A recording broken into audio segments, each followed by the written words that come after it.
كل شيء أحصيناه في إمام مبين. Inna sesungguhnya nahnu kami nuhyil mauta yang telah menghidupkan orang yang telah mati aifil qiyamati, yakni yang dimaksud adalah ketika hari kiamat nanti. Artinya ketika orang-orang yang sudah berada di dalam kubur nanti, ketika sudah masuk hari kiamat, maka semuanya akan dibangkitkan oleh Allah Subhanahu wa Ta'ala. Fil qiyamati wa fil qabri li jawa'in munkarin wa nakir. Apa tujuannya? Kenapa orang yang sudah mati harus dihidupkan kembali? Li jawa'in munkarin wa nakir, yaitu untuk mempertanggungjawabkan dan menjawab dari apa-apa yang akan ditanyakan oleh munkar dan nakir. Wa nuhyil qulubul maitata bi'indarik, wa nuhyil quluba, dan kami menghidupkan hati-hati yang telah mati bi'indarika, dengan peringatan Muhammad. Ini orang-orang yang tidak mau, orang yang mau mendengarkan peringatan dari Rasulullah Sallallahu Alaihi Wasallam, maka seyogyanya dia adalah termasuk orang-orang nanti yang akan dihidupkan oleh Allah hati-hati mereka yang telah dimatikan oleh Allah Subhanahu wa Ta'ala. Wa naktubu ma qaddamu wa atharahum, dan kami akan menulis ma qaddamu, apa-apa yang telah kalian lakukan selama semasa hidup kalian, wa atharahum, dan akan menampakkan kepada kalian terhadap bekas-bekas dari setiap perbuatan kalian ketika berada di dunia. Aina'muru kiraman katibin, maksudnya adalah Allah akan memerintahkan kepada malaikat kiraman katibin bi ayatuhu a'malahum minal khair wasyarri, yaitu untuk mencatat segala apa yang telah dilakukan, baik itu dari yang kebaikan ataupun kejelekan-kejelekan. Wa qala ba'dul mufassirin al-muradu bi atharihim, kata ulama yang kata sebagian ulama ahli tafsir, yang dimaksud dengan atharihum di sini wa naktubu ma qaddamu wa atharuhum. Jadi atharuhumnya ini kata ulama apa maksudnya? Khutwatuhum ilal masjid. Ada juga ulama yang menafsirkan bahwa setiap bekas-bekas nanti akan menjadi saksi di hadapan Allah Subhanahu wa Ta'ala adalah setiap langkah-langkah orang yang berjalan menuju ke masjid Allah Subhanahu wa Ta'ala.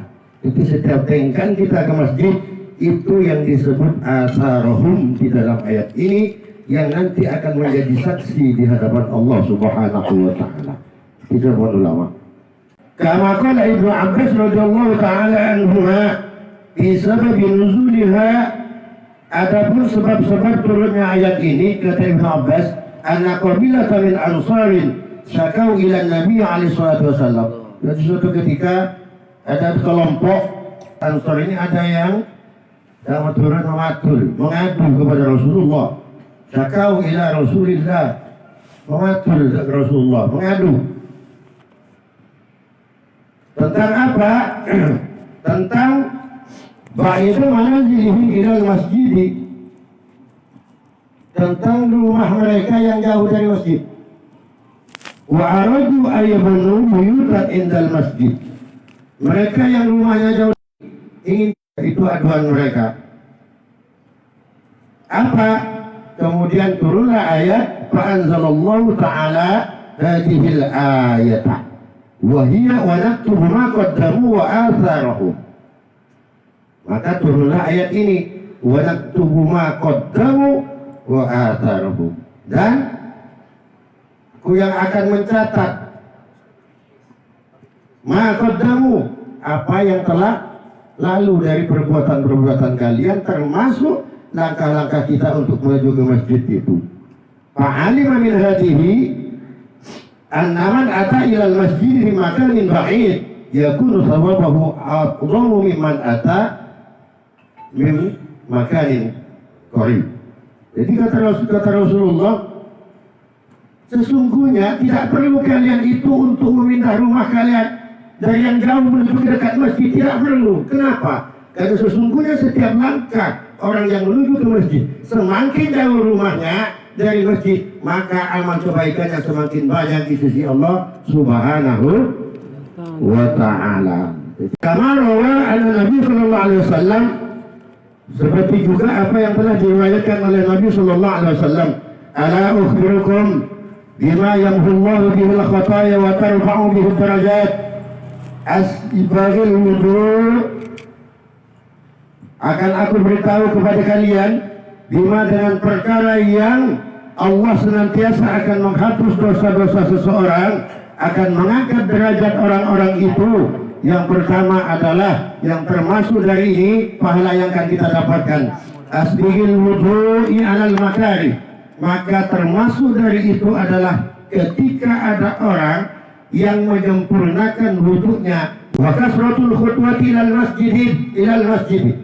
Yang kedua yang akan dinaikkan derajat oleh Allah adalah orang yang lebih banyak langkah-langkah kakinya menuju ke masjid. Ketika jauh rumahnya bagus, dan orang mobil yang dari masjid tak tingkatkan. Ini hadis ini menjelaskan tetap standarnya itu standar ketika kita ATK. Jadi saking dari rumah si A ke masjid itu bersebut TK. Ketika dia naik sepeda motor atau mobil, maka hitungan 1000 TK itu tetap saya hitung. Bunyi kapan mobil atau hitung kakinya kakak mobilan, maka jalan. Bunyi sini kok. Artinya dihitung dari kadar tengkaan kita itu mencari tengka berapa tengka? Mun 1000 tetap hitung 1000. Itu yang kedua. Yang selanjutnya wantidzar sholat di ba'da sholat.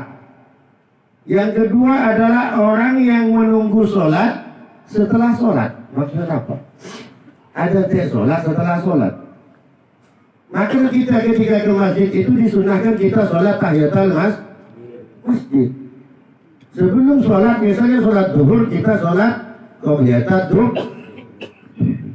Itulah yang disebut intidharus sholat ba'da sholat. Jadi menunggu sholat setelah sholat, menunggu sholat fardu setelah melaksanakan sholat sunat. Ini saya maksud. Itu saya maksud. Pada yang pernah saya jelaskan dulu hadis Rasulullah yang menjelaskan tentang sholat wala nawa wala sholat. Niat tingkah sholat tingkah niat. Nah, itu ketinggalan kita di masjid Jumat, tinggalan kena cecer di pasar telat depan ke masjid orang lah tahiyat akhir imam jemaah sholat Jumat. Maka kita tetap langsung masuk, langsung niat jemaah Jumat. Setelah itu langsung naruh tujuh. Imam dan makmum yang lain salam, kita terus lanjut menambah menjadi 4 rakaat. 4 rakaat ditambah 2. Harus ditambah 4. Itulah saya kocak. Sholat wala nawa wala sol. Sholat tingkah aniat tingkah sholat. Aniat niat sholat Jumat tingkah hujan duhur, bajing duhur ceng. Nih itu sholat Jumat. Adiknya maksudnya hadis ke orang saya tak nyapok rokaat itu dalam sholat Jumat. Itu kama kona. Wa kama kona alaihi salatu wassalam, a'zamun nasi ajran fi sholati ab'aduhum masyan ilal masajid. Yang paling agung, yang paling besar kata Rasulullah SAW atas manusia, ajran di dalam pahalanya adalah ab'aduhum masyan ilal masajid, adalah orang yang paling banyak langkah kakinya yang berjalan menuju ke masjid. Walladhi yantadiru sholat ba'da sholat hatta yusulliha ma'al imami a'zamu ajran ma'al ladhi yusulli summa yanam summa yusulli. Dan yang kedua yang paling agung pahalanya itu adalah alladhi yantadiru sholat ba'da sholat, orang yang menunggu sholat setelah sholat hatta yusolliha, sehingga dia melakukan sholat bersama imam a'zamu ma'alladina yusolli, berserta itu lebih agung daripada orang yang sholat sumayanamu sumay yusolli. Abajan lorel edung pas abajan artinya apa? Lo berabajan tahiyat ke masjid tahiyatul masjid misalnya, ingatan gentangan datang ke daerah sakorokoan mengingatkan sesuatu. Yang dimaksud adalah orang itu setelah sholat dia nunggu di rumah sambil akhir dikirakan ada orang gitu. Karena kita jemaah kita keluar dulu tanggung eman tetap. Nah ini saya akan saudara. Yang dimaksud ini muntaroh gajaran saja. Kapan sholat tahiyat al-masjid jadi keluar terus lagi wiridan sampai nunggu sholat baru terus hadis selanjutnya penafsiran dari ayat ini adalah warawa bi tafsir asarihim yakni ma tarakuman sunnatan hasanatan salihatan fa'amila biha ba'da mautihi ma rawa an nabi sallallahu man sanna sunnatan hasanatan fa'ajra man ba'dihi yanqusu min ujurihim syai'an wa man sanna sunnatan sayyi'atan kana alaihi wa zuru man amila biha min ba'dihi min ghairi anqusa min auzarihim syai'an. Maksudnya apa? Jadi kata Rasulullah SAW, jadi barang siapa yang menjadi sponsor kebaikan ketika kebaikan itu dilakukan oleh orang lain, setelah dia melakukan satu kebaikan itu dicontoh oleh orang lain, maka orang yang mencontoh itu yang pertama, kedua, seterusnya sampai hari kiamat, pahala orang yang pertama menjadi sponsor kebaikan itu akan tetap memanen pahala itu sampai hari dia sudah tidak ada di dunia, karena sponsor kebagusan. Tapi juga sebaliknya kata Rasulullah, ketika dia menjadi sponsor kejahatan ketika hidup di dunia, kejahatan kedua, ketiga, keempat, seterusnya sampai kiamat, maka dia tetap menerima apa yang dilakukan setelahnya itu yang melakukan kejahatan itu. Kejahatannya itu dosanya tetap diterima sponsor itu. Jadi imbang. Ketika kebaikan menjadi sponsornya, maka kebaikan yang selalu dituai. Begitu juga ketika kejahatan, maka kejahatan yang akan dituai sampai hari kiamat. Jadi jangan senang dia. Mana laku coba tak pernah laku orang cek ngajak gitu. Quran yuk ngajak ngicok itu ngajak. Jadi sponsor. Karena ngicok itu iya. Engkau yang mana ni kita tolong ya. Mun coba tinggal cek balik. Yang cek tolong yang cara muka laku rumah orang iya tinggal kap iya kan betul. Itu sponsor pak. Pas elah aku lebih orang seluruh saya ada dulu. Nah aku ngicok, narai mau terus dia. Boleh ilmu kain, ngicok boleh, terima boleh. Terus lagi. Terus jadi sponsor. Dia menjadi sponsor, begitu juga kebaikan ketika dia menjadi sponsor, kebagusan tetap. Itulah apa yang dijelaskan di dalam sebuah kitab bahwa nanti perhitungannya hari kiamat sampai dalam kubur, ada sekelompok manusia tidak merasa melakukan kebaikan di dunia, tetapi dia menerima kebaikan itu. Nikah yang dimaksud dengan sponsor kebaikan. Begitu juga sebaliknya, ada orang merasa melakukan kejelekan ketika hidup di dunia, tetapi dikubur siksaan dari Allah Subhanahu Wa Taala. Taruh masalah. Ini yang dimaksud sponsor kejahatan. Ini kita masih ada di dunia. Kematian memang sangat jauh dari pikiran kita semua. Kenapa? Karena kita masih hidup di dunia. Padahal sesungguhnya dengan sesuatu yang lebih dekat yang ada di diri kita ini. Kenapa? Sesungguhnya menunggangi umur. Umur ini mengantarkan kita semakin dekat pada kematian.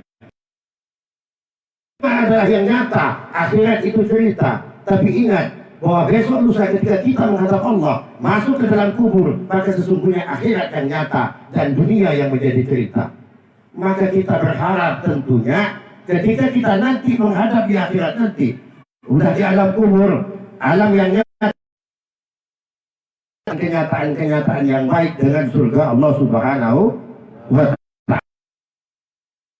Jika kita telah menjadikan dunia sebagai cerita, karena kita sudah tidak lagi di dunia, maka cerita itu adalah cerita yang baik-baik.